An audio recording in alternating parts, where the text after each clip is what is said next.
everyone, welcome back to another video.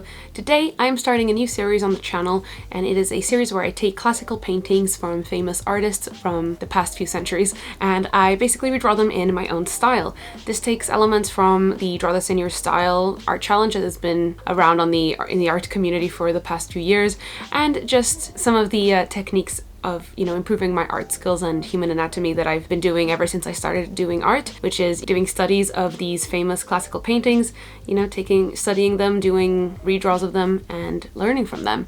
Before we get into today's video, let's hear a quick word from today's sponsors, Ana Luisa Jewelry. Today's video is brought to you by Ana Luisa. They have supported the channel before, and I'm so happy they're back to sponsor another video. Ana Luisa is a sustainable, high quality and affordable jewelry brand.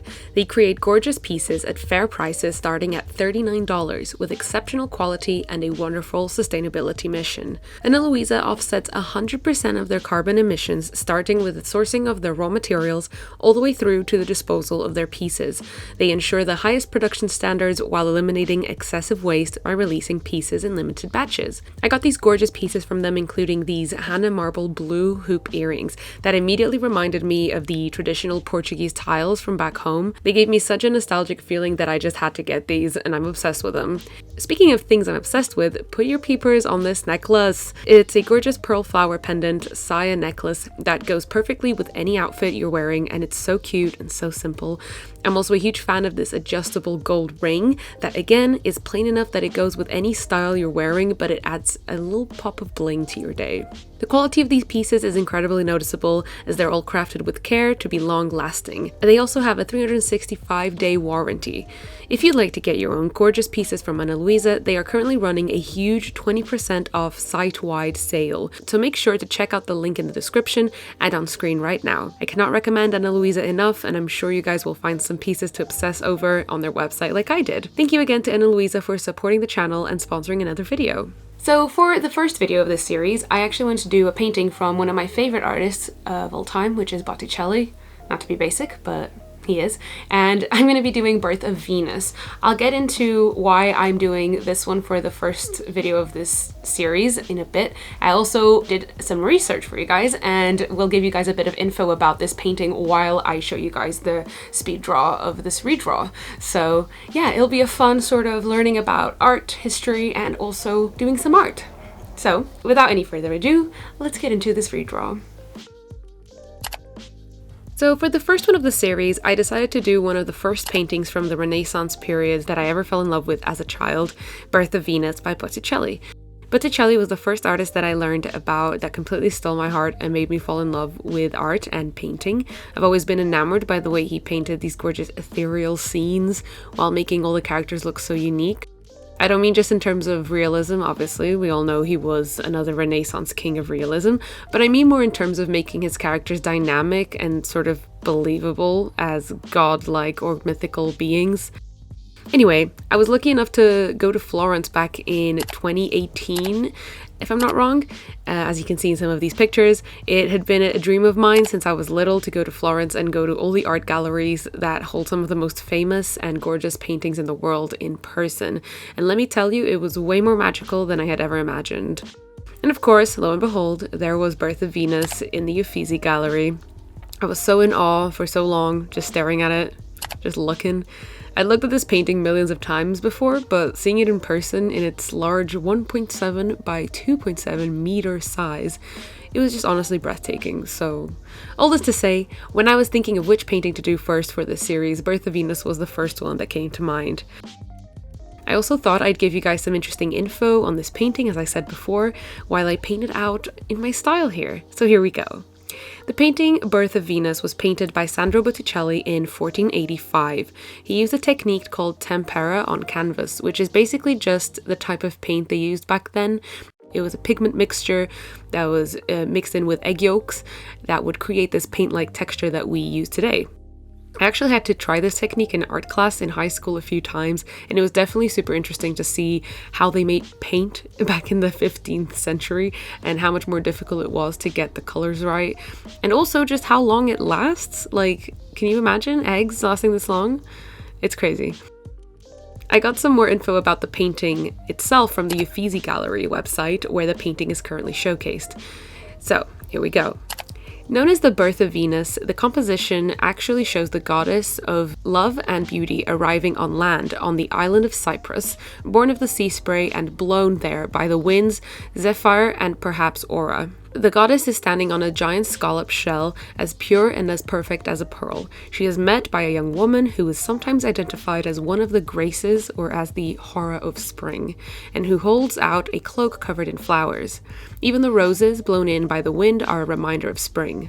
The subject of the painting, which celebrates Venus as a symbol of love and beauty, was perhaps suggested by the poet Agnolo Poliziano. It is highly probable that the work was commissioned by a member of the Medici family, although there is nothing written about the painting before 1550. This hypothesis would seem to be born out of the orange trees in the painting over there on the right-hand side, which are considered an emblem of the Medici dynasty. Quick side note here from my own personal research that I did while I was in Florence. The Medici family was like this huge, really rich family from back in the 16th, 15th century. They basically just ruled Florence and a lot of Italy. And yeah, they owned a lot of estate, and it was kind of like a mafia family. So, but in modern terms, just imagine the Kardashians, but in Florence. That's kind of how me and my mom saw it.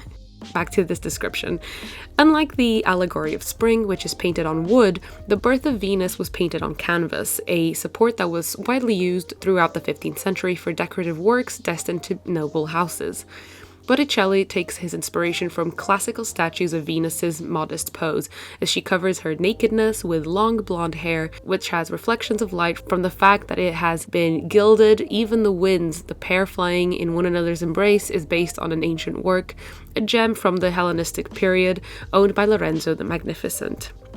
All credits go to Daniele Parenti for this piece of text. You can find loads more about this painting and others similar from Botticelli himself on the Uffizi Gallery website. So yeah, I hope that was a little bit interesting for you guys. It was definitely very interesting to me reading up again on this painting. I know that I read up on what they had there at the gallery when I was there, but it was definitely very fun looking more into it, looking at the origins of some of these characters in the painting. The fact that it was very probably commissioned by the Medicis or another sort of big noble family from Florence at the time. Yeah, I'm a sucker for interesting art lore. While I was saying that, as you guys saw, I was just working on the sketch of the Birth of Venus. I had a reference picture of the original painting opened up on my Procreate so I could get the composition and the anatomy and the characters right.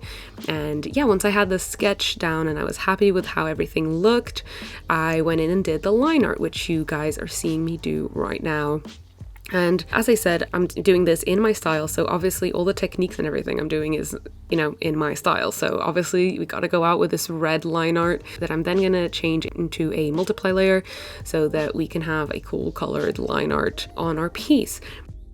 And yeah, I also decided to do this digitally because I thought it'd be really fun to try and translate all these colors from a literal egg yolk painting into a digital format, and again use all of the digital techniques and tools that I have available to me to create a piece in my style. That's pretty much why I decided to go digital with these. Also, it's just a lot faster, and yeah. And I'm a very busy woman at this time of the year, so it was really fun getting all these patterns on the clothing. I have a lot of respect for all the details that these, old-timey painters put into their works. There's ridiculous amounts of detail in just every single character. So not just the waves, but also the details on the wings, the details on the leaves, on the very few plant objects here in this painting. There's just something for everyone in any painting of his, to be honest. Yeah, it was definitely a lot of fun taking this super classical painting and just kind of trying to add my own flair to it, whether that was just the details in the face, the style that I drew the body and the face in, and just, adding a bit of sparkles to it, because you guys know I can't do a painting without adding sparkles. It has to be done. Yeah, I definitely think Botticelli would have added sparkles if his commissions would have allowed him to. So that's just my personal headcanon. But yeah, doing the line art for this was just super chill. I personally really enjoy doing the line art of digital pieces, as you guys know. It was just a chill time. So far so good. There was really no issue at the time when I was doing the line art. A lot of the issues, quote unquote issues, came in when I started adding all the colors, essentially, because I was having a bit of trouble keeping true to the original color palette, and I actually went in and color picked some of the skin tones and some of the background colors just to really keep it true to the original. But in the end, I don't know if it's just because it was in a digital format or because my eyes were playing tricks on me, but it just looked kind of gross, and it just, yeah, she just looked really green and just less like a pearl, more like a moss stained rock. So I don't know, I wanted to move away from that a little bit, make her look a bit more ethereal as opposed to a literal statue covered in moss. So yeah, I played around with, you know, shifting the hues and the colors in you know, a lot of the bits and bobs in this painting, so it would fit more my style and how I would have colored this in if it were me and if I wasn't using egg yolks, you know what I mean? You'll see more of that once I get into the coloring phase of this speed draw, but at the moment I was still adding in like a lot of the basic shadows and the shadings into my line art layer, just with a very light, low opacity brush, so that it cuts a lot of time from my rendering portion of rendering out this painting, as it just creates, again, just a shadowy area. If you guys are kind of really lost on what I'm saying, I have a whole video on my YouTube channel describing my digital art process. So if you guys are still a bit lost, I recommend you go, you know, watch that video to understand what I'm saying. I also, obviously, completely forgot to mention this. There's a sky area in this painting that I obviously had to fill in with pretty clouds, really fluffy pretty clouds. You guys know I've been on a cloud kick, gotta add clouds to everything. So when I realized that there was a bit of a sort of skyline going on here, I definitely had to add in my own flair of the clouds, which I'm very obsessed with how they turned out. I was scared they were going to take away too much from the painting itself, but it was fine, which is great. You can see here I'm just blocking in a lot of the colors, a lot of the flats into most of the painting, as well as the characters, and I just wanted to get the background over and done with first before I even went into, you know, coloring the characters, just so I could just have the background done and not have to worry about it. Then I just started adding in all the block colors for the characters. So the winds over there on the left, and then, you know, the shell and the lady on the right holding out the pink cloak, as well as, you know, just adding all these extra details like the little plant in the foreground, adding the waves, these trees on the side that may or may not be a reference to the Medici family, who knows. And yeah, I was honestly having more fun than I was expecting. I was kind of scared of how many elements were in this painting that I would have to render out. And, you know, granted, this is a speed drawing, so it is sped up for you guys. But in reality, it actually took less than I was expecting. I was thinking this was going to take me like weeks to finish, but I actually managed to get this done in just under a week. So I was really happy with how fast I managed to churn this out. And yeah, as you can see here, I'm just rendering out great old Venus. I had to add a little bit of a star on her boobie because we want to keep this video brand friendly for YouTube, even though a boobie shouldn't be a problem, but here we are. Please don't demonetize me, YouTube. So yeah, just rendering out the shell and rendering out Venus. It was definitely a very fun task. I've never rendered out a scallop shell or a pearlescent looking human being, so that was definitely fun. I was working with skin tones that I've never worked before, i.e. these like greenish, pinkish tones to kind of mimic the pearlescent colors of the pearl that's meant to be Venus. That's also a pearl, you know. And of course, all this hair was just so lovely to render out and draw out. You guys know I love drawing hair. Rendering out all these curls was a dream. It was lovely. So yeah, once I was sort of happy with Venus's render, I still wasn't very happy with her color at this point in time, but you guys will see later on that she does change colors a little bit. I just felt like she was matching the scallop shell a little bit too much in terms of the hues shifting too much towards the green spectrum. So I definitely went in and changed her in a bit while I was, you know, pondering that, I just started rendering out all the cloths and all the fabrics in this piece, which are so many, which I was already expecting. You know, all the old Renaissance and paintings from around those centuries, they just feature so much clothing fold and just so many just dynamic clothes just moving in the wind. So that was definitely something I was already expecting, if I'm honest. I was just very excited to get my hands on it and actually go and try and render all these clothing folds out, because I do actually really enjoy rendering out clothes. I just never had to do so many, you know? So that was definitely wild, but I think it ended up looking quite nice, to be honest. Obviously, they're not as immaculate as Botticelli's work of art, but I'm happy with them in the sense of, I think this is how I would render it out if it were me. And of course, rendering out more hair here on the lady on the right, just giving her curls a bit more definition, like they're swaying in the wind, adding some highlights. I also ended up just rendering out her face real quick. I just kept like going around, and whatever, you know, element of the piece I was on, I'm like, yeah, I'll render this bit next. Yeah, I'll render that bit next. So yeah, that's kind of how I paint. I don't really have a process. I just kind of glide around the canvas and just render whatever's in front of me. So then I also changed the color of these little patterns on her dress, so they matched the green little patterns in the original painting. Of course, I had to render out these very little bits of greenery around her, like greenery jewelry, flower leaf jewelry. I'm not too sure, but yeah, loads of greenery to render out in this piece for sure. I was just going at it, absolutely just popping off and rendering out all this fabric everywhere. As you can see, like, it does take a big chunk of work off of the rendering process by adding all those shadows in the line art portion of the painting. It just already adds a base shadow for you to work with when you're rendering out the pieces individually in color. Yeah, it just makes things a lot easier and faster in the future, and it's also just a really nice way to remind yourself of where you'd like shadows to be, where you'd like the light source to be. It's not something you have to keep reminding yourself of, which is lovely. I also took the chance, since I was here, to render out these random, you know, woodland areas around on the right side of the painting. There's this foresty area, and of course all these little flowers coming in with the wind, representing spring, if we do remember correctly. Yeah, making them all look pretty and actually making them stand out a little bit better.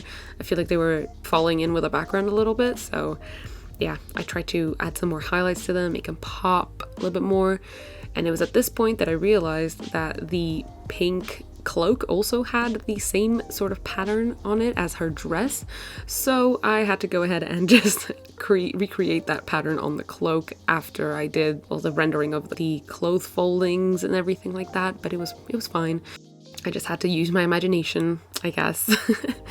But I think it ended up looking nice. I used the liquefy tool to push the pattern around so it matched the folds that I'd already drawn out on the cloak itself, and it ended up looking quite seamless, I think. It was at this point that I was starting to look at the piece more like, you know, in its entirety. I was getting to the finish line, and I realized there were some extra little bits of greenery over there on the right that I'd missed out on. So I just added those really quickly in at the end there. Added those on top of all of my other layers, because goddamn, I had so many layers happening already. Yeah, just added these little bits of greenery over here on the right, added some final touches to my piece and everything. I was really happy with how it was looking, honestly. I was quite surprised at the fact that I managed to incorporate all these elements and make them all sort of stand on their own without blending into the background or, you know, getting overshadowed. So I'm really happy with how it turned out. Honestly, the colors, I think, match my sort of style and my vibe, I guess, a lot more. So I think I managed to fulfill the brief that I set for myself, and I'm really, really happy with how it turned out. Here she is, Pipa's version of Birth of Venus by Sandra Botticelli. Thank you so much for watching. I really hope you guys enjoyed. If you felt in any way inspired by this video to do any studies of famous paintings or redraws, yeah, let me know down there in the comments. Write down there in the comments if you have any requests for any redraws for me to do in the future on this series. I do have some lined up for the next few videos, but if you have any good recommendations, I will gladly take them. Thank you again to Ana Luisa Jewelry for sponsoring today's video. Don't forget to check out the link down there in the description so you can take advantage of the 20% off site-wide sale that's going on at the moment. Thank you again. Hope you have a lovely rest of your day, and I'll see you guys in my next video. Bye-bye!